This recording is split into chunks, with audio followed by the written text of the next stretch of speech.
সংসার সামলানোর পাশাপাশি কিন্তু যেটা নিজেদের মধ্যে গুণ থাকে বা যেটা করতে ভালো লাগে অবশ্যই কিন্তু সেটা করা উচিত। নমস্কার বন্ধুরা, আমি দিয়া। আমার একটি নতুন ব্লগ ভিডিওতে তোমাদের সবাইকে জানাই অনেক অনেক স্বাগত। কেমন আছো তোমরা সবাই? কমেন্টে অবশ্যই জানিও। এখন আমি করছি রাতের রান্না।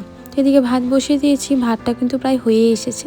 তো ভাতটা নামিয়ে নিয়ে না আমি আগের থেকেই ডালের জন্য জলটা গরম করে নিয়েছি, তাহলে কিন্তু ডাল তাড়াতাড়ি রান্না হয়ে যায়। প্রেশার কুকারে ডাল না আমার তেমন একটা ভালো লাগে না। ওই মটর ডাল প্রেশার কুকারে করার জন্য ঠিক আছে, কিন্তু মসুর ডাল, মুগ ডাল এগুলো প্রেশার কুকারে না একদম পিছলা হয়ে যায়, খেতেও একদমই ভালো লাগে না। তো এদিকে জলটা আগে থেকে গরম করে নিয়েছি, আর ডালটা দেওয়ার আগে আমি ডালটা ভালো মতো করে ধুয়ে নিয়েছিলাম।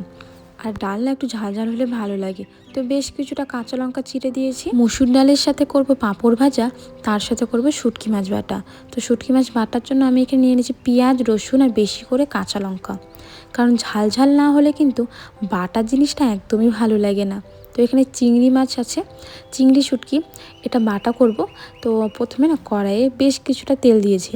চিংড়ি মাছটা ভাজা হয়ে গেছে, চিংড়ি মাছটা কিন্তু পুরো তেলটাই একবারে শুষে নিয়েছে। কড়াইয়ে আর কোনো তেল দিব না, ওই শুটকি মাছের মধ্যেই রসুন, পেঁয়াজ, কাঁচা লঙ্কা আর সামান্য লবণ দিয়ে একদম কম পাওয়ারে রেখে দেব। ওটা যতক্ষণ ভাজা হচ্ছে ততক্ষণ অন্যদিকে যেই কড়াই আমি ডালটা সিদ্ধ বসিয়েছিলাম সেই কড়াই কিছুটা তেল দিয়ে পাঁপড়টা ভাজা করে নিব। আর পাঁপড় ভাজা করার পর যে তেলটা থাকছে সেই তেলের মধ্যে পাঁচ ফোড়ন আর পেঁয়াজ দিয়ে মুসুর ডাল সম্বার করব। রসুনটা রাখতেই ভুলে গিয়েছি। মুসুর ডালের মধ্যে যদি রসুন সম্বার দেওয়া যায় তাহলেও কিন্তু খেতে বেশ ভালো লাগে। আজকে না ধনেপাতা ঘরে একদমই ছিল না, এজন্য ডালে আর ধনেপাতা দিতে পারলাম না। এমনি সম্পূর্ণ রান্না আমার এদিকে হয়ে গেছে। তারপর চলে এলাম ঘরে। দুপুরে কিছু কাপড় উঠিয়েছিলাম, সেগুলো না আর গোছানোর সময় পাইনি। তো ভাবলাম হাজব্যান্ড তো এখনও কাজের থেকে আসেনি, ততক্ষণে আমি কাপড়গুলো গুছিয়ে রেখে দিই। এখন তো শীতকাল প্রায় চলেই গেছে। আমি ভাবছি আর কদিন পরে যে লেপ তোষক আছে না, মানে ব্ল্যাঙ্কেট, মালাপোষ, এগুলো উঠিয়ে রাখতে হবে। কোথায় যে উঠিয়ে রাখবো বুঝতেই পারছি না। এই যে শোকেসের ভেতর দেখতেই পারছো একটা ব্ল্যাঙ্কেট রেখেছি, তো এটাতেই তো পুরো শোকেস ভরে গিয়েছে, একদম থাক থাক ভরে গিয়েছে। আমি যে বাকি জামা কাপড় কোথায় রাখবো বুঝতেই পারছি না। তার উপর ঘরে হয়েছে ইঁদুরের উৎপাত। তা যাই হোক, চলো এদিকে সব কাপড়গুলো গোছানো হয়ে গেছে। আর আমি হাজব্যান্ডের বেলটা কোথায় রেখে দেখো, ফ্রিজের মধ্যে। মানে ফ্রিজে যে ডান্টি আছে না, এই ফ্রিজটা আমাদের খারাপ, গেটের সামনে ফ্রিজটা থাকে, তো ভাবলাম ডান্টির মধ্যে ঝুলিয়ে রেখে দিই, যখন দরকার নিয়ে পড়ে চলে যাবে। এতক্ষণে হাজব্যান্ডও কাজের থেকে চলে এসেছে, কিন্তু বললো খাওয়া দাওয়া করার এখনও আধা ঘন্টা বা 1 ঘন্টার মতন দেরি আছে। তো ভাবলাম বসে বসে কি করব, সব কাজ তো হয়ে গেছে, রান্নাও হয়ে গেছে, বেশি একটা সময় না, ঘড়িতে বাজে 7:30টার মতন। তো যে গুড নাইটের প্যাকেটটা ছিল সেটা দেখি এমনিই পড়ে আছে। আর আমার কিছু জিনিস, যেমন কসমেটিকের জিনিস, রাখার জায়গা হচ্ছে না। এলোমেলো করে রাখলে হ্যাঁ জায়গা হচ্ছে, কিন্তু গুছিয়ে রাখতে গেলে জায়গা হচ্ছে না। তো ভাবলাম এই গুড নাইটের যে প্যাকেট আছে সেটাকে ওপরের অংশটা আগে কাট করি, দুদিকে যে অংশ আছে সেটাও কাট করে নিয়েছি। আর ঘরে তো এরকম পেপার থাকেই বা কাগজ থাকেই, সেটাকেই এই যে আঠার সাহায্যে লাগিয়ে নিচ্ছি।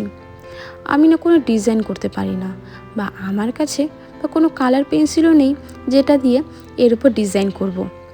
নেল পালিশ রয়েছে, পুরনো কিছু নেল পালিশ এনে ডিজাইন করার চেষ্টা করলাম, এতটাই বাজে ডিজাইন হয়েছে আমার হাজব্যান্ড দেখে হেসে দিয়েছে।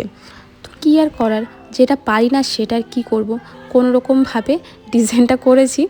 আমার কথা হলো জিনিসগুলো রাখতে পারলেই হলো, ডিজাইন যাই হোক না কেন। তো এটা বানাতে বানাতে আমার আধা ঘন্টার মতন লেগেছিল।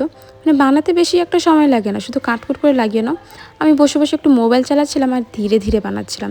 ওই ধীরে ধীরে বানানোর জন্য রাত 8টার মতন বেজে গিয়েছিল। 8:30টার দিকে তারপর খাওয়া দাওয়া করলাম সবাই। আর খাওয়া দাওয়ার সময় আমি না ভুলে গিয়েছিলাম যে আমি ভিডিও বানাচ্ছি, মানে কোনো ভিডিওই বানাইনি যে আমরা খাওয়া দাওয়া করেছি বা কোনো কিছু। তারপর না খাওয়া দাওয়া করার পর যখন ঘুমোবো, মানে চুল বেনি করবো, তারপর তো ঘুমাবো। তো চুল বেনি করার সময় আমার হঠাৎ করে মনে পড়লো, আমি যে খাওয়া দাওয়া করলাম, কোথায় ভিডিওটা তো করা হলো না।